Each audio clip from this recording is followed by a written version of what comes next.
We generally associate most companies with specific goods and services. For instance, we associate Shell with oil, Nokia with phones, and Nintendo with games. But these companies and a host of others never started in the niches they're famous for today.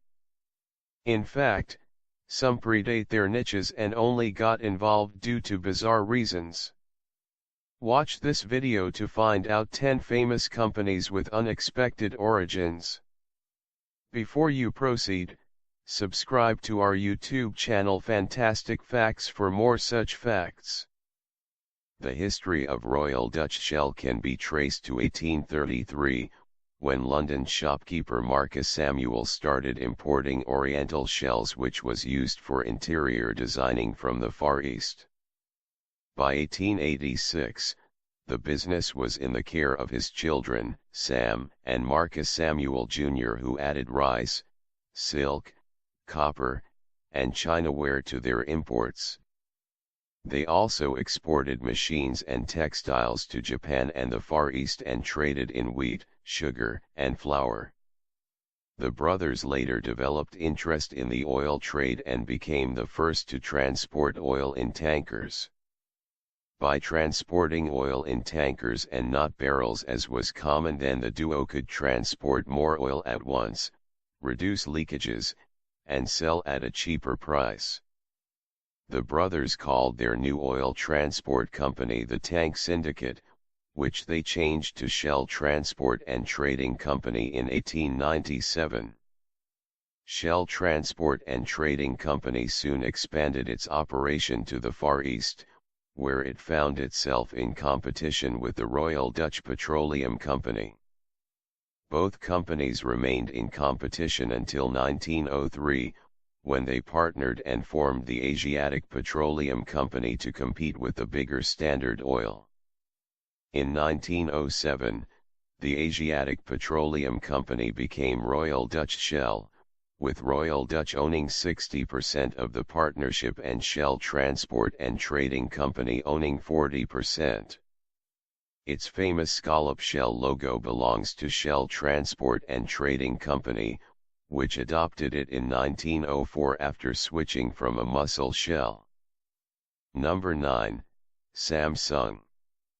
In March 1938, Lee Byung-chul, with capital of just $27 opened a grocery store and a small company in Daegu, Korea.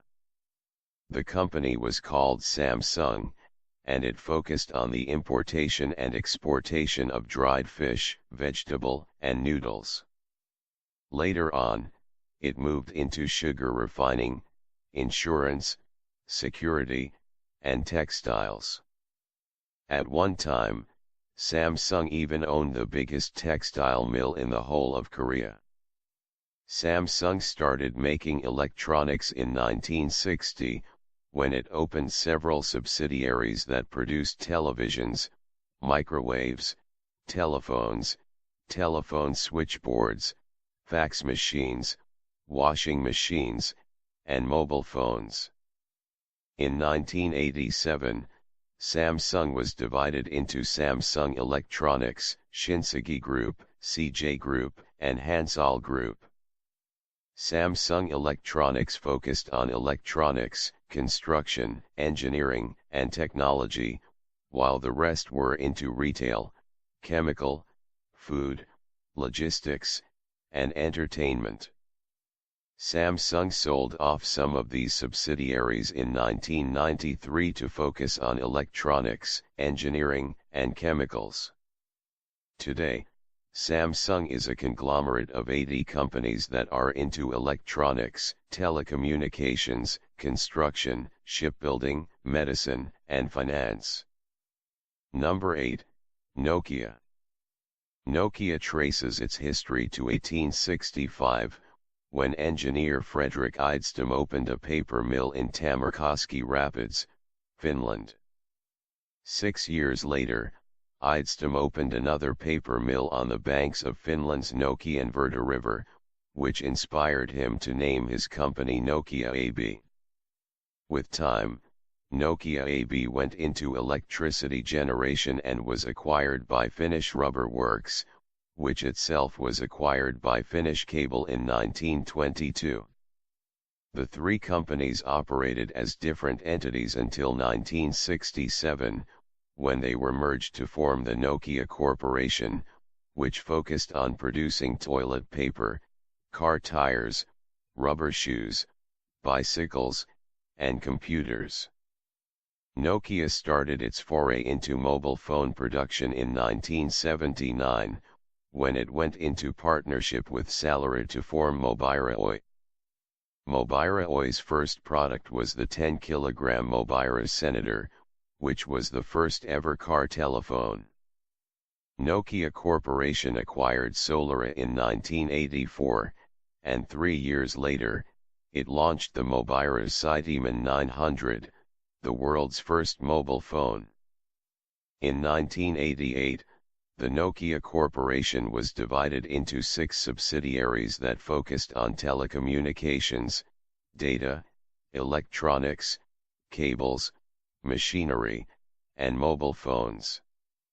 One of the subsidiaries was Nokia Mobira Oy, which was renamed Nokia Mobile Phones in 1989. Nokia sold off all its subsidiaries except Nokia Mobile Phones in the 1990s and remained a phone company thereafter. Number 7, Nintendo. Nintendo was founded in 1889. Then, it was known as Nintendo Koppai, and its primary produce was playing cards. Nintendo Koppai's playing cards were a hit in Japan, where they were widely used for gambling by the Yakuza, the Japanese equivalent of the Mafia. Nintendo's higher UPS soon got skeptical about the future of playing cards and tried looking into other sources of income. They launched a love hotel with windowless rooms where couples could have a quick getaway and a taxi company. They also produced instant rice and vacuum cleaners, all of which were unsuccessful. The playing card industry later got saturated, as expected, and Nintendo almost went bankrupt. It was only saved by its highly successful Ultra Hand toy that functioned like the extension of an arm and allowed people pick things that were beyond arm's length. Nintendo took interest in the gaming industry when it became the official distributor for the world's first game console, the Magnavox Odyssey, in Japan. It later focused on making games for consoles until 1983, when it released its first video game console called the Family Computer, Famicom, which was later remodeled and renamed Nintendo Entertainment System, NES. Number 6, Toyota. Toyota is the brainchild of Japanese engineer Sakaki Toyota, who made Japan's first mechanical weaving machine in 1897. Toyota acquired patents for his inventions, and in 1918, he created Toyota Spinning and Weaving to create threads for his machines. In 1926, he created Toyota Automatic Loom Works, now Loom Works, to focus on making weaving machines, while Toyota Spinning and Weaving concentrated on making threads for the machines. In 1927, he began mass production of his new G-type weaving machine, 25 of which could be operated by one worker at once. 2 years later, he sold the patent rights for his G-type machine in all other countries excluding Japan, China, and the United States, to the Platt brothers of Britain for 100,000 yen, which he gave to his son, Kiichiro, who invested it in researching into automobiles. The automobile division was under Loom Works, and it made its first car, which contained parts from Chrysler, Ford, and Chevrolet, in 1935. It also released its first truck the same year, and the next year, it changed its name to Toyota for easier pronunciation. In 1937, Toyota Motor Corporation was separated from Loom Works. Meanwhile, Loom Works remains in business and still produces weaving machines, air conditioner compressors, and forklifts. It also produces engines for Toyota vehicles. Number 5, Wrigley. Famous for its chewing gums, Wrigley was started by William Wrigley Jr. in 1909. Before then, he worked as a salesman for his father's soap business. Wrigley Jr. gave free umbrellas to whoever bought his soap, but the umbrellas faded in the rain, so he switched to giving free baking powder. The baking powder proved more popular than the soap, so he dumped soap selling to sell baking powder. He did not want to give free soap to whoever bought his baking powder, so he gave out chewing gums, which, like the baking powder, turned out more popular than the soap. Wrigley saw a business in selling chewing gum, and in 1909, he bought Zeno Manufacturing, the company that supplied him with the chewing gums, and converted it into the William Wrigley Jr. Company. Number 4, Peugeot. In 1810, brothers Jean-Pierre and Jean-Frédéric Peugeot converted their flour mill into a steel mill to produce saw blades, coffee grinders, and pepper grinders. These products are the source of their distinctive logo, the lion with open jaws, that they used to symbolize the strength of their grinders. They soon moved into making crinolines, deadly dresses held together by steel frames, and later, umbrella frames, wheels, bicycles, and later vehicles. Peugeot made its first bicycle, the Le Grand bicycle, in 1882, and its first car, a three-wheeler, in 1889. As time went on, Peugeot was split into two divisions. One focused on making tools, while the other focused on making automobiles and bicycles. The two merged in the 20th century and concentrated on making cars and bicycles. Number 3, Suzuki. Suzuki was started by Michio Suzuki in 1909. Like Toyota, it focused on making weaving machines and was called Suzuki Loom Works. It was renamed Suzuki Loom Manufacturing Company in 1920, which, due to the success of its weaving machines, started the side gig of making automobiles. Suzuki made its first prototype car in 1937 and released its first car 4 years later. During World War II, it was repurposed by the Japanese government to produce war material and only continued making its weaving machines after the war. The weaving machine market crashed in 1951, and Suzuki, which was at the brink of bankruptcy, quickly returned to making automobiles. In 1952, it released a motorized bicycle, which was so successful the Japanese government provided it with subsidies to produce more bicycles and motorcycles. This formed the basis of the Suzuki Motor Corporation, which separated from the Suzuki Loom Manufacturing Company in 1954. Number 2, Hasbro. The world's second biggest toy maker after Mattel Inc. was founded by the Hassenfeld brothers in 1923.